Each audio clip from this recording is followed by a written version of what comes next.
Assalamualaikum warahmatullahi wabarakatuh.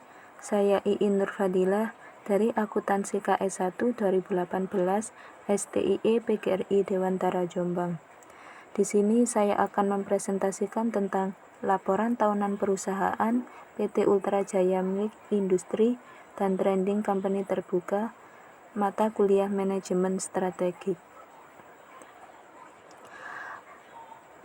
Selanjutnya, pembahasan yang akan kita bahas ada 5. Yang pertama yaitu sejarah singkat tentang perusahaan PT Ultra Jaya Milk Industri dan Trading Company terbuka. Yang kedua, visi, misi, dan tujuan dari perusahaan serta analisa yang perlu dikembangkan. Yang ketiga, analisa SWOT perusahaan dengan mengidentifikasi ancaman, peluang, kekuatan, dan kelemahan perusahaan. Yang keempat, analisa IE Matrix, dan yang terakhir yaitu spesifikasi detail dari rekomendasi strategi. Untuk yang pertama, kita akan membahas tentang sejarah singkat PT Ultra Jaya Milk Industri dan Trading Company terbuka. Bermula dari usaha keluarga yang dirintis sejak tahun 1960-an oleh Bapak Ahmad Prawirawijaya almarhum, PT Ultra Jaya Milk Industri dan Trading Company terbuka dari tahun ke tahun terus berkembang dan saat ini telah menjadi salah satu perusahaan yang terkemuka di bidang industri makanan dan minuman di Indonesia. Pada periode awal pendirian, perseroan hanya memproduksi produk susu yang pengelolaannya dilakukan secara sederhana. Pada pertengahan tahun 1970-an, perseroan mulai memperkenalkan teknologi pengemasan secara UHT dan pengemasan dengan kemasan karton aseptik. Pada tahun 1975, perseroan mulai memproduksi secara komersial produk minuman susu cair UHT dengan merek dagang Ultra Milk. Tahun 1978, memproduksi minuman sari buah UHT dengan merek dagang Buah Vita. Dan tahun 1981 memproduksi minuman teh UHT dengan merek dagang Teh Kotak. Sampai saat ini, perseroan telah memproduksi lebih dari 60 macam jenis produksi minuman UHT dan terus berusaha untuk senantiasa memenuhi kebutuhan dan selera konsumennya.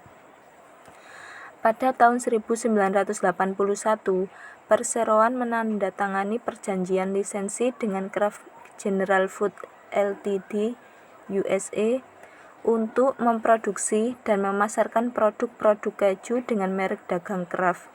Pada tahun 1994, kerjasama ini ditingkatkan dengan mendirikan perusahaan patungan PT Kraft Ultra Jaya Indonesia yang 30% sahamnya dimiliki oleh perseroan.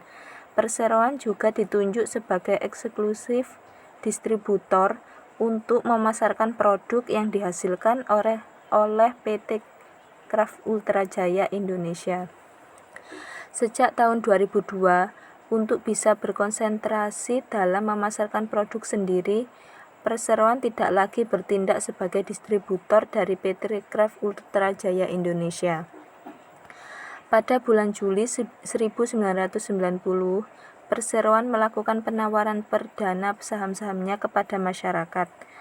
Pada tahun 1994, perseroan melakukan ekspansi usaha dengan memasuki bidang industri susu kental manis dan di tahun 1995 mulai memproduksi susu bubuk. Sejak tahun 2000, perseroan melakukan kerjasama produksi dengan PT Sanghyai Perkasa yang menerima lisensi dari Morinaga Milk Industry Co. Ltd untuk memproduksi dan mengemas produk-produk susu bubuk untuk bayi.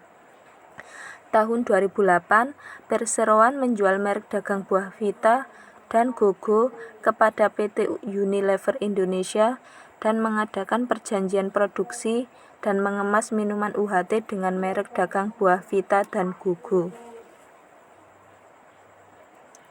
Visi, misi, dan tujuan perusahaan.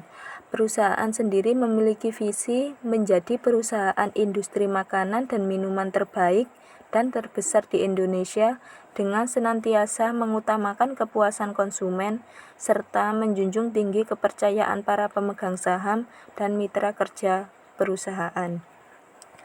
Untuk misinya, menjalankan usaha dengan dilandasi kepekaan yang tinggi untuk senantiasa berorientasi kepada pasar atau konsumen, serta kepedulian untuk senantiasa memperhatikan lingkungan yang dilakukan secara optimal, agar dapat memberikan nilai tambah sebagai wujud pertanggungjawaban kepada para pemegang saham. Tujuannya sendiri adalah perusahaan memiliki standar nilai tata nilai yang berlaku sebagai aspirasi bagi seluruh kegiatan dan aktivitas yang dilakukan oleh seluruh organ perusahaan. Nilai-nilai seperti kepuasan pelanggan, kualitas produk, dan etika dalam berusaha membentuk satu pedoman dasar dan filosofi gotong royong di perusahaan.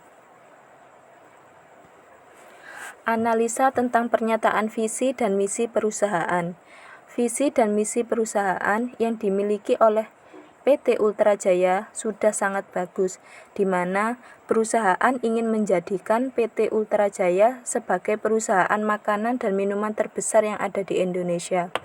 Visi dan misi tersebut bisa dikembangkan lagi, yakni sebagai perusahaan makanan dan minuman yang tidak hanya terbesar di Indonesia saja, melainkan bisa menjadi perusahaan yang terkenal di berbagai negara sebagai perusahaan yang memproduksi produk makanan dan minuman terbaik.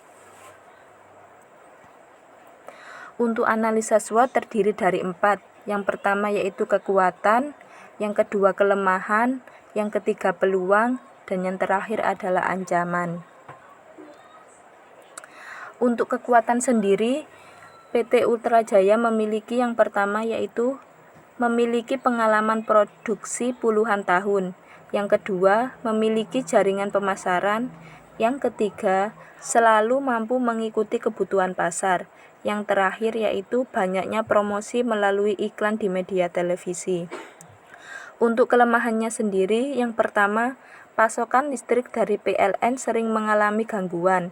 Kedua, terbukanya pasar global mengakibatkan semakin bervariasinya produk UHT import yang beredar. Yang ketiga, nilai tukar mata uang rupiah terhadap mata uang asing timbul dari transaksi pembelian bahan baku, penjualan, dan pinjaman.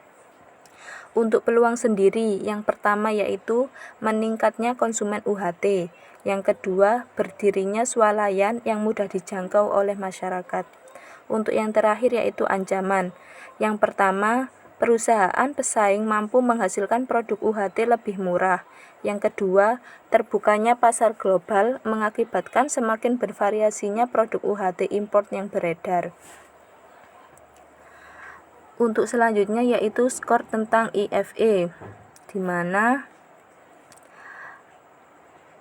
untuk skornya ada di slide berikutnya, yaitu tentang IE matrix.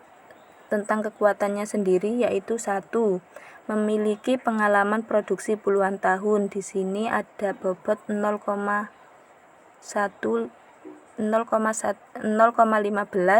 dengan rating 4 dan skor 0,6.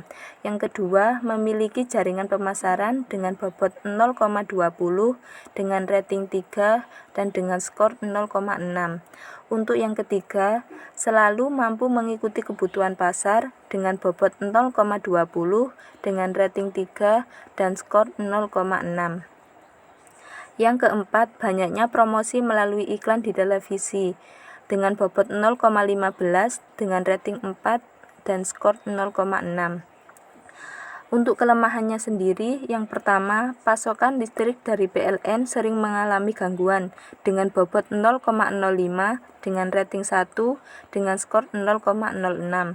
Yang kedua, terbukanya pasar global mengakibatkan bervariasinya produk UHT import yang beredar dengan bobot 0,15 dengan rating 2 dengan skor 0,3.